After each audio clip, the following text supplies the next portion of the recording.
जय श्री कृष्ण। प्रिय दर्शकों, व्रज 84 कोस परिपूर्णतम भगवान श्री कृष्ण ने अपने दिव्य गोलोक धाम से प्रकट किया है।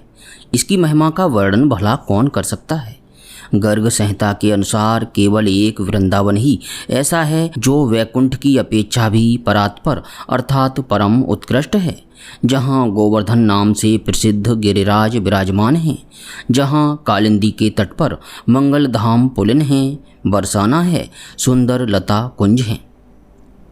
प्रिय भक्तों, गिरिराज गोवर्धन की उत्पत्ति कैसे हुई, उसका व्रजमंडल में आगमन कैसे हुआ, इसके संबंध में एक बड़ी ही दिव्य कथा है। उसके बारे में हम इस वीडियो में आगे सुनेंगे।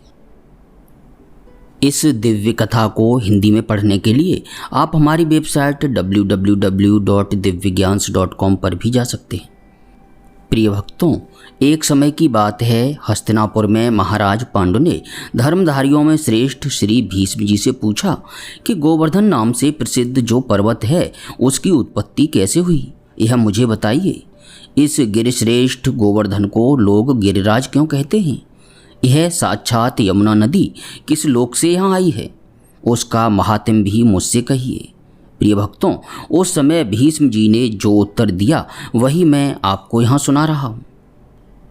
साक्षात परिपूर्णतम भगवान श्री कृष्ण, जो असंख्य ब्रह्मांडों के अधिपति, गोलोक के नाथ और सब कुछ करने में समर्थ हैं, जब पृथ्वी का भार उतारने के लिए स्वयं इस भूतल पर पधारने लगे, तब उन जनार्दन देव ने अपनी प्राण वल्लभा राधा जी से कहा, प्रिय, तुम मेरे वियोग से भयभीत रहती हो, अतः भीरू तुम भी भूतल पर चलो। श्री राधा जी बोली, प्राणनाथ, जहाँ वृंदावन नहीं है, जहाँ यह यमुना नदी नहीं है तथा जहाँ गोवर्धन पर्वत नहीं है, वहाँ मेरे मन को सुख नहीं मिल सकता। श्री राधा की यह बात सुनकर स्वयं श्री हरि ने अपने धाम से 84 कोस विस्तृत भूमि, गोवर्धन पर्वत और यमुना नदी को भूतल पर भेजा। उस समय 84 कोस विस्तार वाली गोलोक की सर्वलोक वंदिता भूमि 24 वनों के साथ यहाँ आई। गोवर्धन पर्वत ने भारतवर्ष से पश्चिम दिशा में सालमली द्वीप के भीतर द्रोणाचल की पत्नी के गर्भ से जन्म ग्रहण किया। उस अवसर पर देवताओं ने गोवर्धन के ऊपर फूल बरसाए। हिमालय और सुमेरु आदि समस्त पर्वतों ने वहां आकर प्रणाम और परिक्रमा करके गोवर्धन का विधिवत पूजन किया। पूजन के पश्चात उन महान पर्वतों ने उसकी स्तुति प्रारंभ की। पर्वत बोले, तुम साक्षात परिपूर्णतम भगवान श्री कृष्ण चंद्र के गोलोक धाम में, जहाँ दिव्य गौओं का समुदाय निवास करता है तथा गोपाल एवं गोप सुंदरियां शोभा पाती हैं, सुशोभित होते हो, तुम ही गोवर्धन नाम से वृंदावन में विराजते हो। इस समय तुम ही हम समस्त पर्वतों में गिरिराज हो।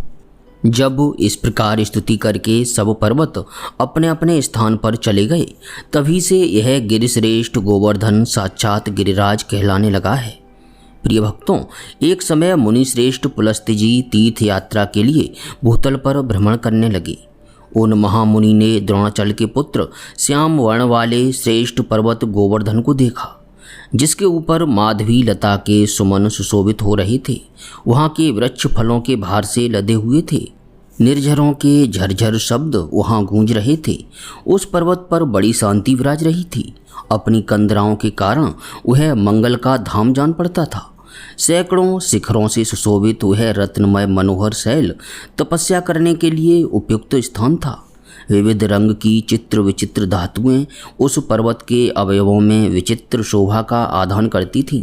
उसकी भूमि ढालू अर्थात उतार चढ़ाव से युक्त थी और वहाँ नाना प्रकार के पक्षी सब ओर व्याप्त थे। मृग और बंदर आदि पशु चारों ओर फैले हुए थे। मयूरों की केका ध्वनि से मंडित गोवर्धन पर्वत मुमुक्षुओं के लिए मोक्षप्रद प्रतीत होता था। मुनिवर पुलस्त्य के मन में उस पर्वत को प्राप्त करने की इच्छा हुई। इसके लिए वे द्रोणाचल के समीप गए। द्रोणगिरि ने उनका पूजन स्वागत सत्कार किया।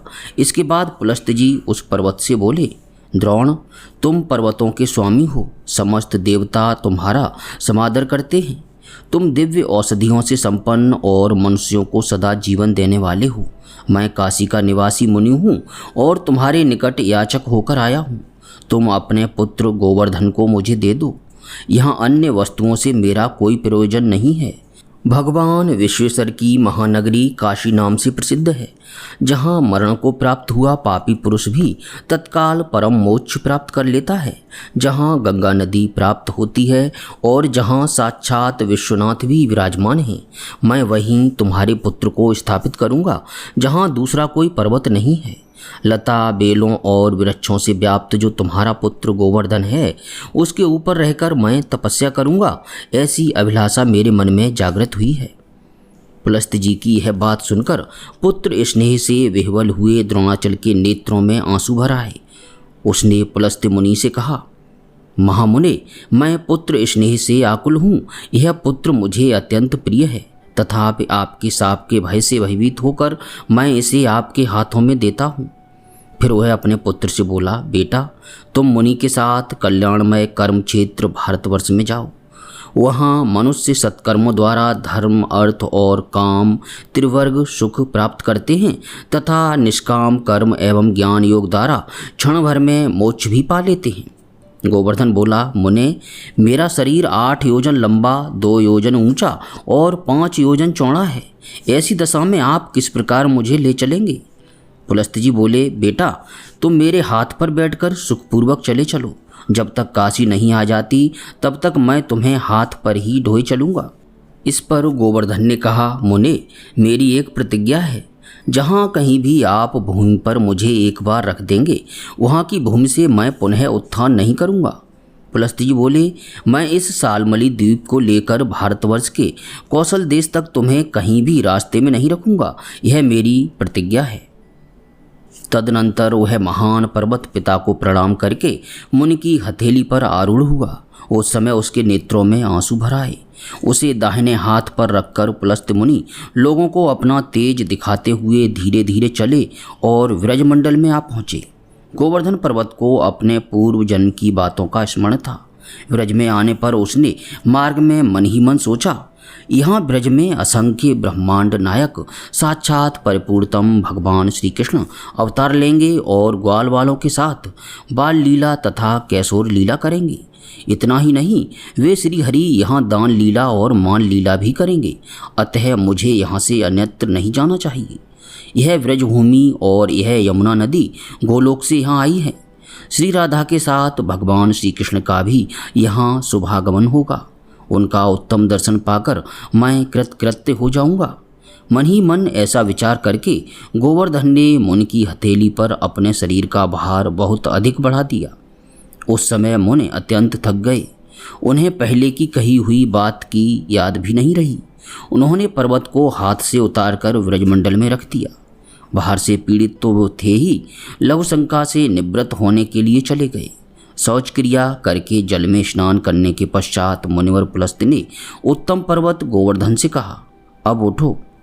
अधिक भार से संपन्न होने के कारण जब वह दोनों हाथों से नहीं उठा, तब महामुनि पुलस्त ने उसे अपने तेज और बल से उठा लेने का उपक्रम किया।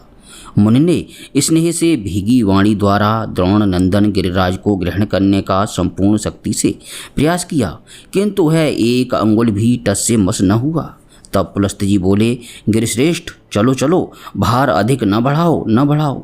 मैं जान गया तुम रूठे हुए हो। शीघ्र बताओ तुम्हारा क्या अभिप्राय है। गोवर्धन बोला, मुने, इसमें मेरा दोष नहीं है। आपने ही मुझे यहाँ स्थापित किया है। अब मैं यहाँ से नहीं उठूँगा। अपनी यह प्रतिज्ञा मैंने पहले ही प्रकट कर दी थी। यह उत्तर सुनकर मुनिश्रेष्ठ पुलस्त की सारी इंद्रियां क्रोध से चंचल हो उठी। उनके ओष्ठ फड़कने लगे। अपना सारा उद्यम व्यर्थ हो जाने के कारण उन्होंने द्रोणपुत्र को शाप दे दिया। वे बोले, पर्वत, तू बड़ा ढीठ है। तूने मेरा मनोरथ पूर्ण नहीं किया, इसलिए तू प्रतिदिन तिल तिल भर क्षीण होता चला जा। यूँ कहकर पुलस्त मुनि काशी चले गए। उसी दिन से यह गोवर्धन पर्वत प्रतिदिन तिल तिल करके क्षीण होता चला जा रहा है। प्रिय भक्तों, जब तक भागीरथी गंगा और गोवर्धन पर्वत इस भूतल पर विद्यमान हैं, तब तक कल का प्रभाव कदापि नहीं बढ़ेगा। गोवर्धन का यह प्रकट चरित्र परम पवित्र और मनुष्यों के बड़े बड़े पापों का नाश करने वाला है। गोवर्धन का यह परम पावन प्रकट चरित्र आप वेबसाइट पर जाकर पढ़ सकते हैं, जिसका लिंक डिस्क्रिप्शन में मिल जाएगा। किसी प्रकार की त्रुटि के लिए आप सभी से क्षमा चाहते हुए अब विनती है कि प्रभु के चतुर्भुज शांत स्वरूप का हृदय में स्मरण करते हुए प्रेम से बोलिए हरे कृष्ण कृष्ण कृष्ण हरे हरे, हरे राम राम राम हरे हरे।